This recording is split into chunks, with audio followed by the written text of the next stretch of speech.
Jules Verne's The Mysterious Island, a rare sequel from an author not known for them, and in this case, to 20,000 Leagues Under the Sea, his most famous work. If you enjoy this sort of content, I hope you'll remember to like, subscribe, hit the bell icon, and leave a comment. It really helps us out. And don't forget to join us over on Twitch for our readings Mondays, Tuesdays, Thursdays, and Fridays at 6 p.m. Pacific. And now, on to the story. Part 3, The Secret of the Island. Chapter 1. It was now 2 years and a half since the castaways from the balloon had been thrown on Lincoln Island, and during that period there had been no communication between them and their fellow creatures. Once the reporter had attempted to communicate with the inhabited world by confiding to a bird a letter which contained the secret of their situation, but that was a chance on which it was impossible to reckon seriously. Ayrton alone, under the circumstances which have been related, had come to join the little colony. Now, suddenly on this day, the 17th of October, other men had unexpectedly appeared in sight of the island, on that deserted sea. There could be no doubt about it. A vessel was there, but would she pass on, or would she put into port? In a few hours, the colonists would definitely know what to expect. Cyrus Harding and Herbert, having immediately called Gideon Spilett, Pencroft, and Neb into the dining room of Granite House, told them what had happened. Pencroft, seizing the telescope, rapidly swept to the horizon, and stopping on the indicated point, that is to say, on that which had made the almost imperceptible spot on the photographic negative, "I'm blessed, but it really is a vessel," he exclaimed in a voice which did not express any great amount of satisfaction. "Is she coming here?" asked Gideon Spilett. "Impossible to say anything yet," asked Sir Pencroft, "for her rigging alone is above the horizon, and not a bit of her hull could be seen." "What is to be done?" asked the lad. "Wait," replied Harding. And for a considerable time the settlers remained silent, given up to all the thoughts and the emotions, all the fears, all the hopes which were aroused by this incident, the most important which had occurred since their arrival in Lincoln Island. Certainly the colonists were not in the situation of castaways abandoned on a sterile islet, constantly contending against a cruel nature for their miserable existence, and incessantly tormented by the longing to return to inhabited countries. Pencroft and Neb especially, who felt themselves at once so happy and so rich, would not have left their island without regret. They were accustomed, besides, to this new life in the midst of the domain which their intelligence had, as it were, civilized. But at any rate this ship brought news from the world, perhaps even from their native land. It was bringing fellow creatures to them, and it may be conceived how deeply their hearts were moved at the sight. From time to time Pencroft took the glass and rested himself at the window. From thence he very attentively examined the vessel, which was at a distance of 20 miles to the east. The colonists had as yet, therefore, no means of signalizing their presence. A flag would not have been perceived, a gun would not have been heard, a fire would not have been visible. However, it was certain that the island, overtopped by Mount Franklin, could not escape the notice of the vessel's lookout. But why was the ship coming there? Was it simple chance which brought it to that part of the Pacific, where the maps mentioned no land except Tabor Island, which itself was out of the route usually followed by vessels from the Polynesian archipelagos, from New Zealand, and from the American coast? To this question, which each one asked himself, a reply was suddenly made by Herbert. "Can it be the Duncan?" he cried. The Duncan, as has been said, was Lord Glenarvan's yacht, which had left Ayrton on the islet, and which was to return there some day to fetch him. Now the islet was not so far distant from Lincoln Island, but that a vessel standing for the one could pass in sight of the other. 150 miles only separated them in longitude, and 70 in latitude. "We must tell Ayrton," said Gideon Spilett, "and send for him immediately. He alone can save its Duncan." This was the opinion of all, and the reporter, going to the telegraphic apparatus which placed the corral in communication with Granite House, sent this telegram: "Come with all possible speed." In a few minutes the bell sounded. "I'm coming," replied Ayrton. Then the settlers continued to watch the vessel. "If it is the Duncan," said Herbert, "Ayrton will recognize her without difficulty, since he sailed on board her for some time." "And if he recognizes her," added Pencroft, "it will agitate him exceedingly." "Yes," answered Cyrus Harding, "but now Ayrton is worthy to return on board the Duncan, and pray heaven that it is indeed Lord Glenarvan's yacht, for I should be suspicious of any other vessel. These are ill-famed seas, and I have always feared a visit from Malay pirates to our island." "We could defend it," cried Herbert. "No doubt, my boy," answered the engineer, smiling, "but it would be better not to have to defend it." "A useless observation," said Spilett. "Lincoln Island is unknown to navigators, since it's not marked even on the most recent maps. Do you think, Cyrus, that is sufficient motive for a ship, finding herself unexpectedly in sight of new land, to try and visit rather than avoid it?" "Certainly," replied Pencroft. "I think so too," added the engineer. "It may even be said that it is the duty of a captain to come and survey any land or island not yet known, and Lincoln Island is in this position." "Well," said Pencroft, "suppose this vessel comes and anchors there a few cables' lengths from our island. What shall we do?" This sudden question remained at first without any reply, but Cyrus Harding, after some moments' thought, replied in the calm tone which was usual to him: "What shall we do, my friends? What we ought to do is this. We will communicate with the ship. We will take our passage on board her, and we will leave our island, after having taken possession of it in the name of the United States. Then we will return with any who may wish to follow us, to colonize it definitely, and endow the American Republic with a useful station in this part of the Pacific Ocean." "Hurrah!" exclaimed Pencroft. "And that will be no small present which we shall make to our country. The colonization is already almost finished. Names are given every part of the island. There's a natural port, fresh water, roads, a telegraph, a dockyard, and manufactories, and there will be nothing to be done but to inscribe Lincoln Island on the maps." "But if anyone seizes it in our absence?" observed Gideon Spilett. "Hang it!" cried the sailor. "I would rather remain all alone to guard it, and trust to Pencroft. They shouldn't steal it from him, like a watch from the pocket of a swell." For an hour it was impossible to say with any certainty whether the vessel was or was not standing towards Lincoln Island. She was near, but in what direction was she sailing? This Pencroft could not determine. However, as the wind was blowing from the northeast, in all probability the vessel was sailing on the starboard tack. Besides, the wind was favorable for bringing her towards the island, and the sea being calm, she would not be afraid to approach, although the shallows were not marked on the chart. Towards 4 o'clock, an hour after he had been sent for, Ayrton arrived at Granite House. He entered the dining room, saying, "At your service, gentlemen." Cyrus Harding gave him his hand, as was his custom to do, and leading him to the window, "Ayrton," said he, "we have begged you to come here for an important reason. A ship is in sight of the island." Ayrton at first paled slightly, and for a moment his eyes became dim. Then, leaning out the window, he surveyed the horizon, but could see nothing. "Take this telescope," said Spilett, "and look carefully, Ayrton, for it is possible that this ship may be the Duncan, come to these seas for the purpose of taking you home again." "The Duncan," murmured Ayrton. "Already?"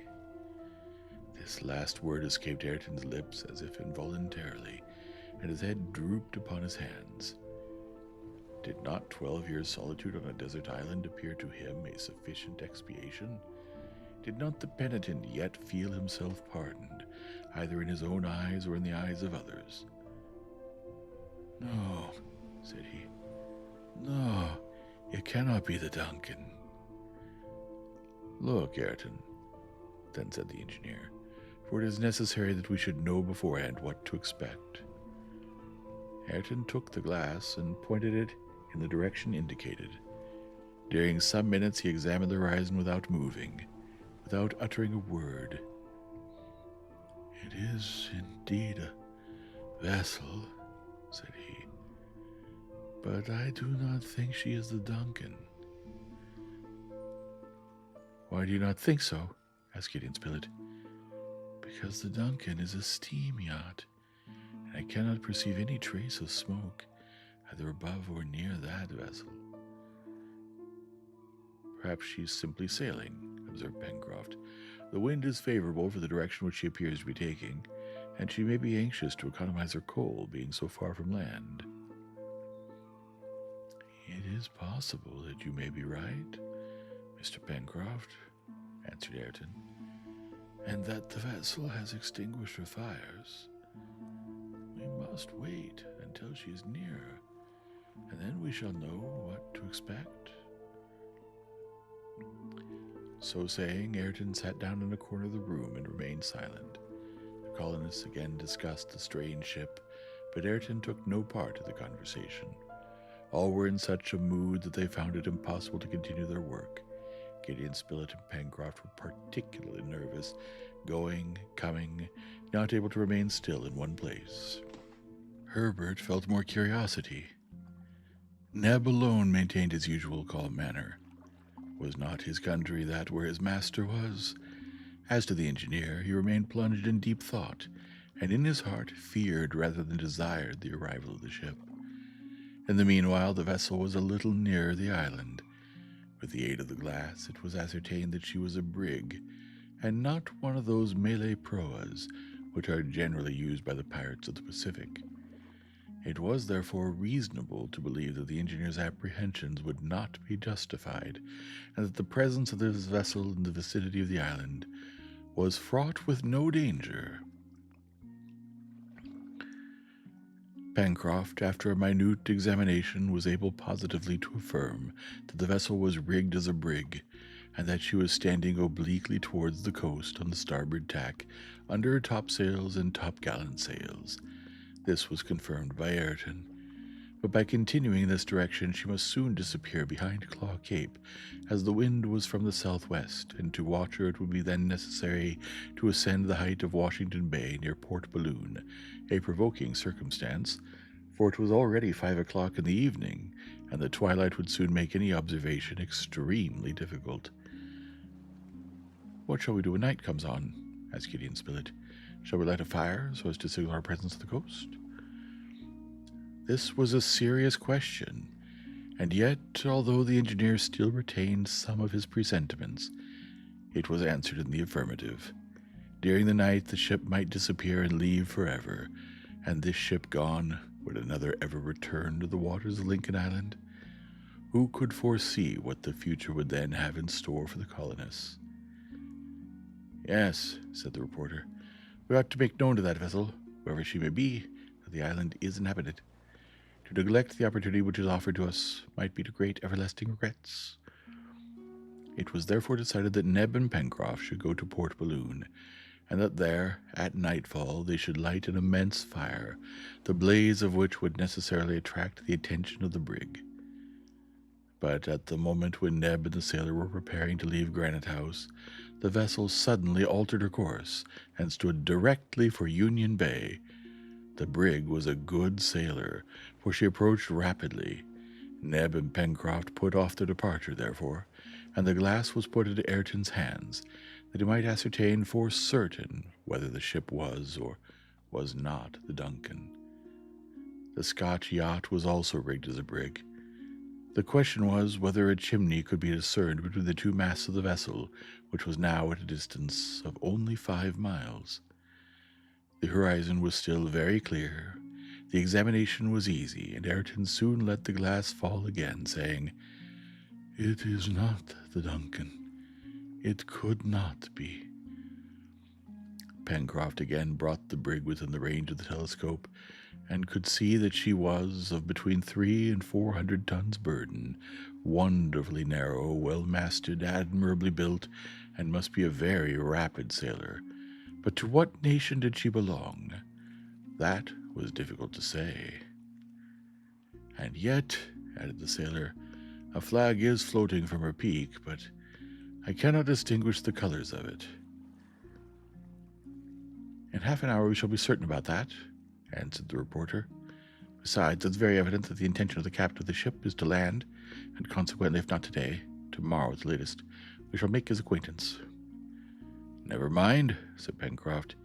It is best to know whom we have to deal with, and I shall not be sorry to recognize that fellow's colors. And while thus speaking, the sailor never left the glass. The day began to fade, and with the day the breeze fell also. The brig's ensign hung in folds, and it became more and more difficult to observe it. It is not the American flag, said Pencroft from time to time, nor the English, the red of which could be easily seen, nor the French or German colors, nor the white flag of Russia, nor the yellow of Spain. One would say it was all one color. Let's see, in these seas, what do we generally meet with? The Chilean flag, but that is tricolor. Brazilian, it is green. Japanese, it's yellow and black, while this... At that moment the breeze blew out the unknown flag. Ayrton, seizing the telescope which the sailor had put down, put it to his eye, and in a hoarse voice, "The black flag!" he exclaimed. And indeed the somber bunting was floating from the mast to the brig, and they had now good reason for considering her to be a suspicious vessel. Had the engineer then been right in his presentiments? Was this a pirate vessel? Did she scour the Pacific, competing with the Malay proas which still infest it? For what had she come to look at the shores of Lincoln Island? Was it to them an unknown island, ready to become a magazine for stolen cargoes? Had she come to find on the coast of a sheltered port for the winter months? Was the settler's honest domain destined to be transformed into an infamous refuge, the headquarters of the piracy of the Pacific? All these ideas instinctively presented themselves to the colonists' imaginations. There was no doubt, besides, of the signification which must be attached to the color of the hoisted flag. It was that of pirates. It was that which the Duncan would have carried, had the convicts succeeded in their criminal design. No time was lost before discussing it. "My friends," said Cyrus Harding, "perhaps this vessel only wishes to survey the coast of the island. Perhaps her crew will not land. There is a chance of it. However that may be, we ought to do everything we can to hide our presence here. The windmill on Prospect Heights is too easily seen. Let Ayrton and Neb go and take down the sails. We must also conceal the windows of Granite House with thick branches. All the fires must be extinguished so that nothing may betray the presence of men on the island." "And our vessel?" said Herbert. "Oh," answered Pencroft, "she's sheltered in Port Balloon, and I defy any of those rascals there to find her." The engineer's orders were immediately executed. Neb and Ayrton ascended the plateau and took the necessary precautions to conceal any indication of a settlement. While they were thus occupied, their companions went to the border of Yakimer Wood and brought back a large quantity of branches and creepers, which would at some distance appear as natural foliage, and thus disguise the windows and the granite cliff. At the same time, the ammunition and guns were placed ready to be at hand in case of an unexpected attack. "When all these precautions have been taken, my friends," said Harding, and his voice betrayed some emotion, "if the wretches endeavor to seize Lincoln Island, we shall defend it, shall we not?" "Yes, Cyrus," replied the reporter, "and if necessary we will die to defend it." The engineer extended his hand to his companions, who pressed it warmly. Ayrton remained in his corner, not joining the colonists. Perhaps he, the former convict, still felt himself unworthy to do so. Cyrus Harding understood what was passing in Ayrton's mind, and going to him, "And you, Ayrton?" he asked. "What will you do?" "My duty," answered Ayrton. He then took up his station near the window and gazed through the foliage. It was now 7:30. The sun had disappeared 20 minutes ago behind Granite House. Consequently, the eastern horizon was becoming obscured. In the meanwhile, the brig continued to advance towards Union Bay. She was now not more than 2 miles off, and exactly opposite the plateau of Prospect Heights, for after having tacked off Claw Cape, she had drifted towards the north in the current of the rising tide. One might have said that at this distance she had already entered the vast bay, for a straight line drawn from Claw Cape to Cape Mandible would have rested on her starboard quarter. Was the brig about to penetrate far into the bay? That was the first question. When once in the bay, would she anchor there? That was the second question. Would she not content herself with only surveying the coast and stand out to sea again without landing her crew? They would know this in an hour. The colonists could do nothing but wait. Cyrus Harding had not seen the suspected vessel hoist the black flag without deep anxiety. Was it not a direct menace against the work which he and his companions had till now conducted so successfully? Had these pirates, for the sailors of the brig could be nothing else, already visited the island, since on approaching it they had hoisted their colors? Had they formerly invaded it, so that certain unaccountable peculiarities might be explained in this way? Did there exist in the as yet unexplored parts some accomplice ready to enter into communication with them? To all these questions which he mentally asked himself, Harding knew not what to reply, but he felt that the safety of the colony could not but be seriously threatened by the arrival of the brig. However, he and his companions were determined to fight to the last gasp. It would have been very important to know if the pirates were numerous and better armed than the colonists, but how was this information to be obtained? Night fell. The new moon had disappeared. Profound darkness enveloped the island and the sea. No light could pierce through the heavy piles of clouds on the horizon. The wind had died away completely with the twilight. Not a leaf rustled on the trees, not a ripple murmured on the shore. Nothing could be seen of the ship, all her lights being extinguished. If she was still in sight of the island, her whereabouts could not be discovered. Well, who knows, said Pencroft. Perhaps that cursed craft will stand off during the night, and we shall see nothing of her at daybreak. As if in reply to the sailor's observation, a bright light flashed in the darkness, and a cannon shot was heard. The vessel was still there, and had guns on board. 6 seconds elapsed between the flash and the report. Therefore the brig was about 1.25 miles from the coast. At the same time, the chains were heard rattling through the hawser holes. The vessel had just anchored in sight of Granite House. End of Chapter 1. Chapter 2. There was no longer any doubt as to the pirates' intentions. They had dropped anchor at a short distance from the island, and it was evident that the next day, by means of their boats, they purposed to land on the beach. Cyrus Harding and his companions were ready to act, but determined though they were, they must not forget to be prudent. Perhaps their presence might still be concealed in the event of the pirates contenting themselves with landing on the shore without examining the interior of the island. It might be, indeed, that their only intention was to obtain fresh water from the Mercy, and it was not impossible that the bridge, thrown across 1.5 miles from the mouth, and the manufactory at the Chimneys, might escape their notice. But why was that flag hoisted at the brig's peak? What was that shot fired for? Pure bravado, doubtless, unless it was a sign of the act of taking possession. Harding knew now that the vessel was well armed, and what had the colonists of Lincoln Island to reply to the pirates' guns? A few muskets only. However, observed Cyrus Harding, here we are in an impregnable position. The enemy cannot discover the mouth of the islet, and now that it is hidden under reeds and grass, and consequently it would be impossible for them to penetrate into Granite House. But our plantations, our poultry yard, our corral, all, everything, exclaimed Pencroft, stamping his foot. They may spoil everything, destroy everything in a few hours. Everything, Pencroft, answered Harding. And we have means. Everything, Pencroft, answered Harding. And we have no means of preventing them. Are they numerous? That is the question, said the reporter. If they are not more than a dozen, we shall be able to stop them, but 40, 50, more perhaps.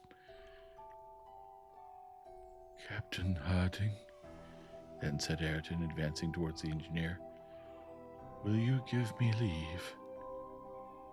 For what, my friend? To go to that vessel to find out the strength of her crew? But Ayrton, answered the engineer, hesitating, you will risk your life. Why not, sir? That is more than your duty. I have more than my duty to do, replied Ayrton. Will you go to the ship in the boat? Asked Gideon Spilett. No, sir, I will swim. A boat would be seen where a man may glide between wind and water. Do you know that the brig is a quarter of a mile from the shore?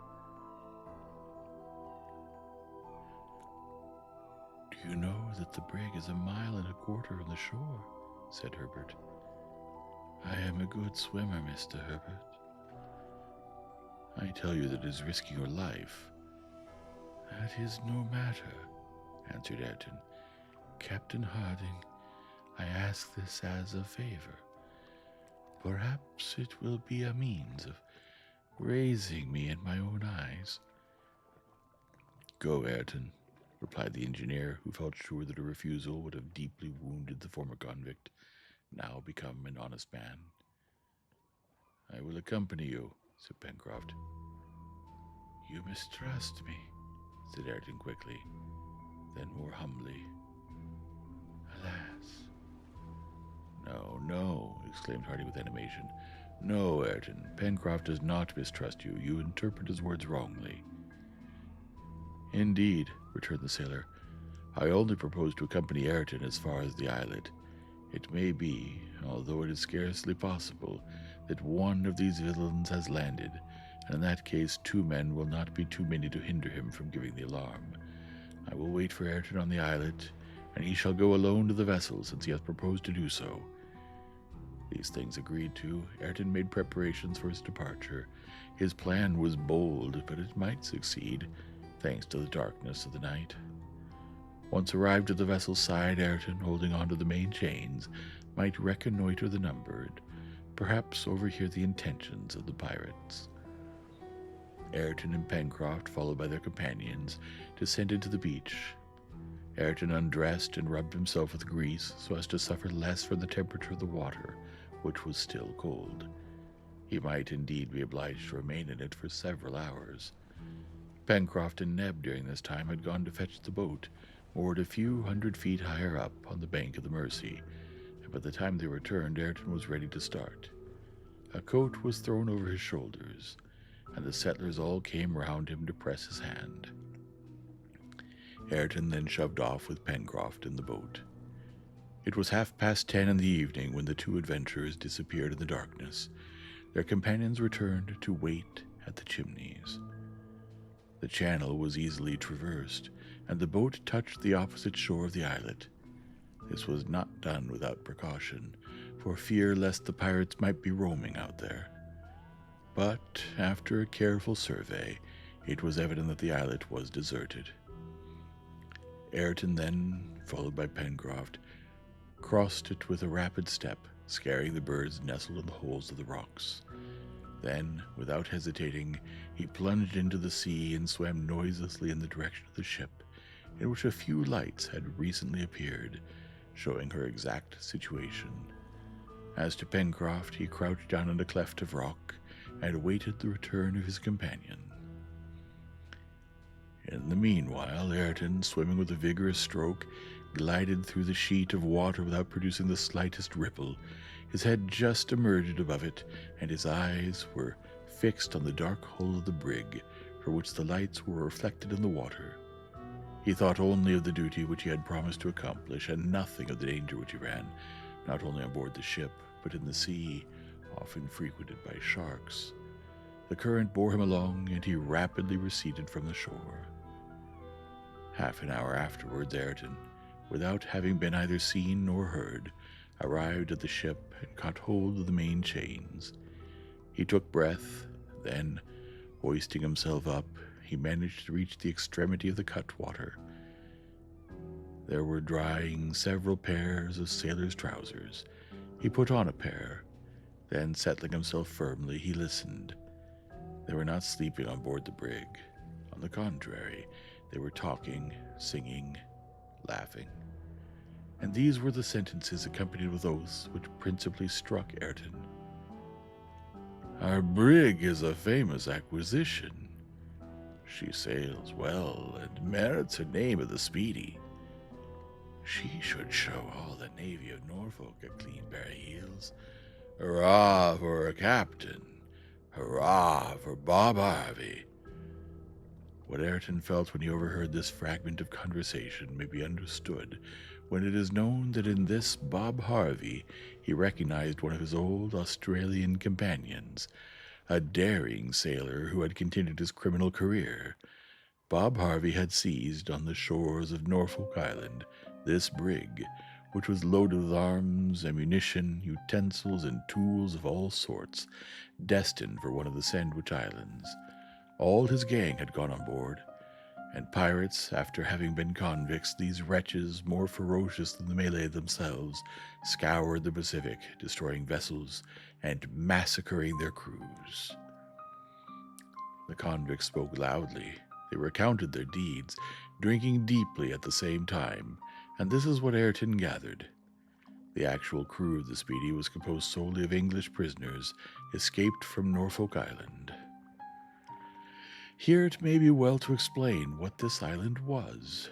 In 29 degrees 2 minutes south latitude and 165 degrees 42 minutes east longitude, to the east of Australia, is found a little island 6 miles in circumference, overlooked by Mount Pitt, which rises to a height of 1,100 feet above the level of the sea.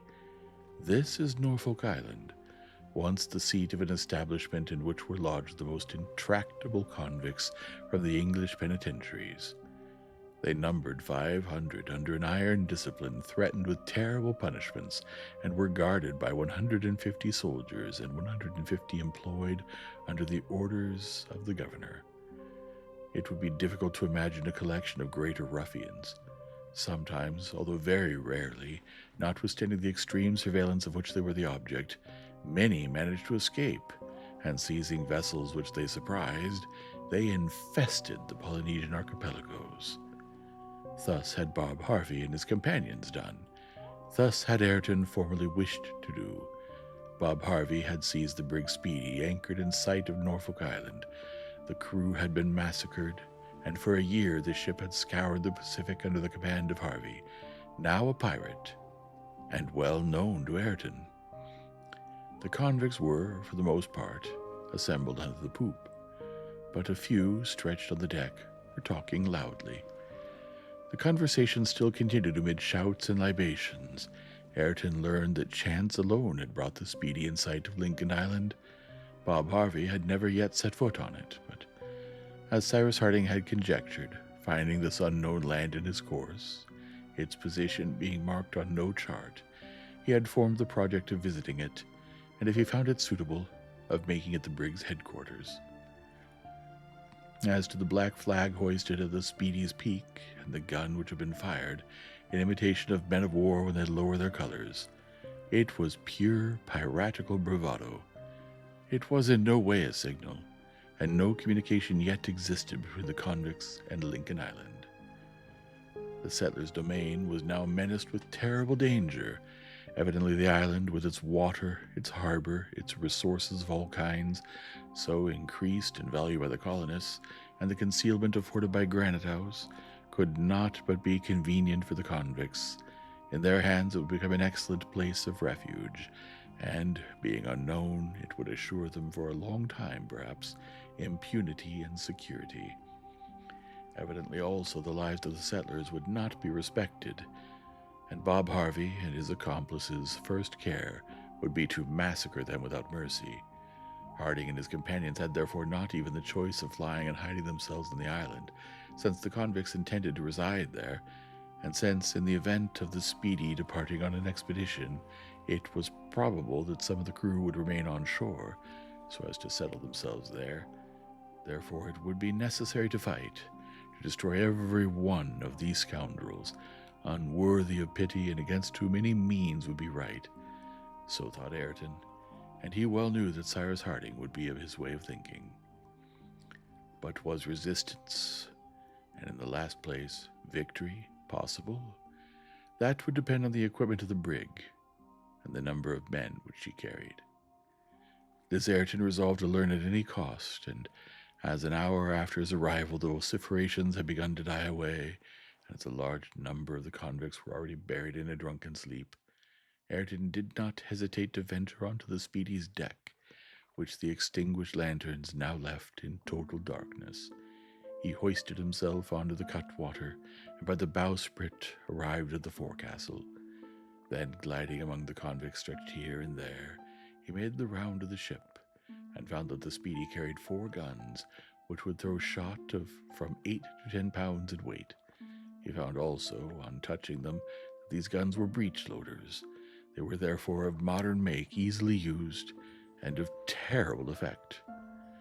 As to the men lying on the deck, they were about 10 in number, but it was to be supposed that more were sleeping down below. Besides, by listening to them, Ayrton had understood that there were 50 on board. That was a large number for the 6 settlers of Lincoln Island to contend with. But now, thanks to Ayrton's devotion, Cyrus Harding would not be surprised. He would know the strength of his adversaries, and would make his arrangements accordingly. There was nothing more for Ayrton to do but to return, and render to his companions an account of the mission with which he had charged himself, and he prepared to regain the bows of the brig, so that he might let himself down into the water. But to this man, whose wish was, as he had said, to do more than his duty, there came a heroic thought. This was to sacrifice his own life, but save the island and the colonists. Cyrus Harding evidently could not resist 50 ruffians, all well armed, who, either by penetrating by main force into Granite House, or by starving out the besieged, could obtain from them what they wanted. And then he thought of his preservers, those who had made him again a man and an honest, those to whom he owed all, murdered without pity, their works destroyed, their island turned into a pirate's den.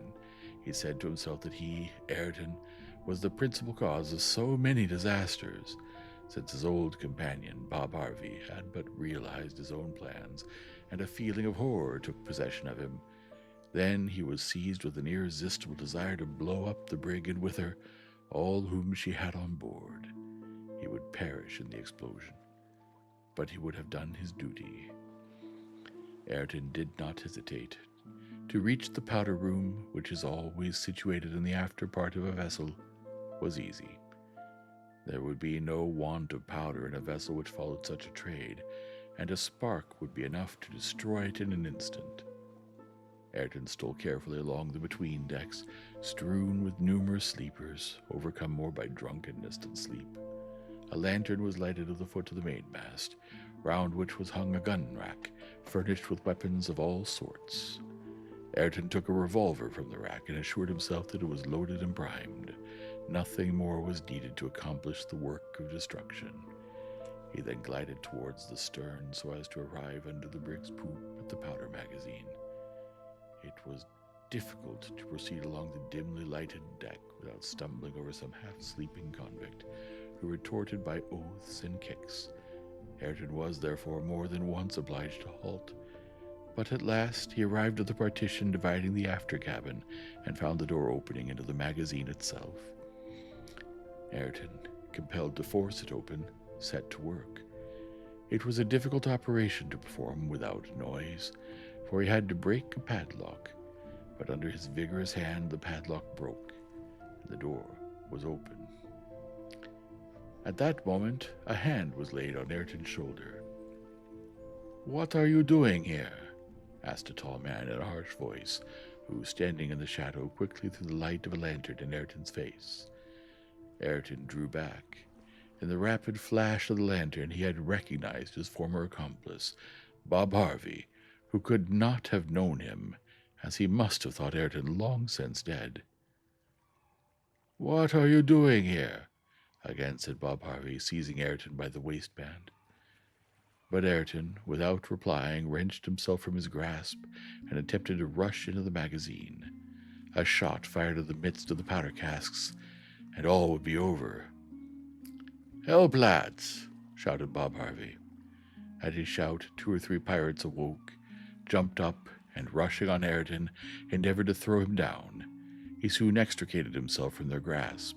He fired his revolver, and 2 of the convicts fell, but a blow from a knife, which he could not ward off, made a gash in his shoulder. Ayrton perceived that he could no longer hope to carry out his project. Bob Harvey had reclosed the door of the powder magazine, and a movement on the deck indicated a general awakening of the pirates. Ayrton must reserve himself to fight at the side of Cyrus Harding. There was nothing for him but flight. But was flight still possible? It was doubtful. Yet Ayrton resolved to dare everything in order to rejoin his companions. 4 barrels of his revolver were still undischarged. 2 were fired. 1, aimed at Bob Harvey, did not wound him, or at any rate only slightly, and Ayrton, profiting by the momentary retreat of his adversaries, rushed towards the companion ladder to gain the deck. Passing before the lantern, he smashed it with a blow from the butt of his revolver. A profound darkness ensued, which favored his flight. 2 or 3 pirates, awakened by the noise, were descending the ladder at the same moment. A 5th shot from Ayrton laid one low, and the others drew back, not understanding what was going on. Ayrton was on deck in 2 bounds, and 3 seconds later, having discharged his last barrel in the face of a pirate who was about to seize him by the throat, he leaped over the bulwarks into the sea. Ayrton had not made 6 strokes before shots were splashing around him like hail. What were Pencroft's feelings sheltered under a rock on the islet? What were those of Harding, the reporter, Herbert, and Neb, crouched in the chimneys when they heard the reports on board the brig? They rushed out onto the beach, and their guns shouldered, they stood ready to repel any attack. They had no doubt about it themselves. Ayrton, surprised by the pirates, had been murdered, and perhaps the wretches would profit by the night to make a descent on the island. Half an hour was passed in terrible anxiety. The firing had ceased, and yet neither Ayrton nor Pencroft had reappeared. Was the islet invaded? Ought they not to fly to the help of Ayrton and Pencroft? But how? The tide being high at that time rendered the channel impassable. The boat was not there.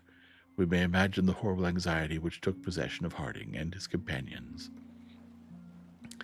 At last, towards 12:30, a boat carrying 2 men touched the beach. It was Ayrton, slightly wounded in the shoulder, and Pencroft, safe and sound, whom their friends received with open arms. All immediately took refuge in the chimneys. There Ayrton recounted all that had passed, even to his plan for blowing up the brig, which he had attempted to put into execution.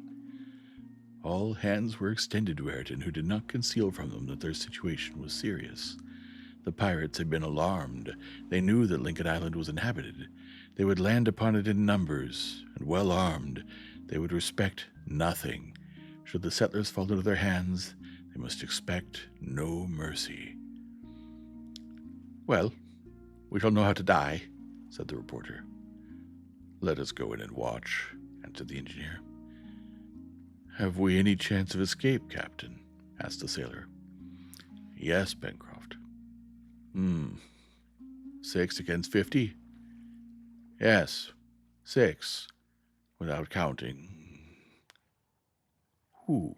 asked Pencroft. Cyrus did not reply, but pointed upwards. End of chapter 2. Well, they're still alive. Let's see what happens next, shall we? If you've enjoyed this sort of content, I hope you'll remember to hit the like and subscribe, smash that bell icon, and leave a comment. It really helps us out. Good night now.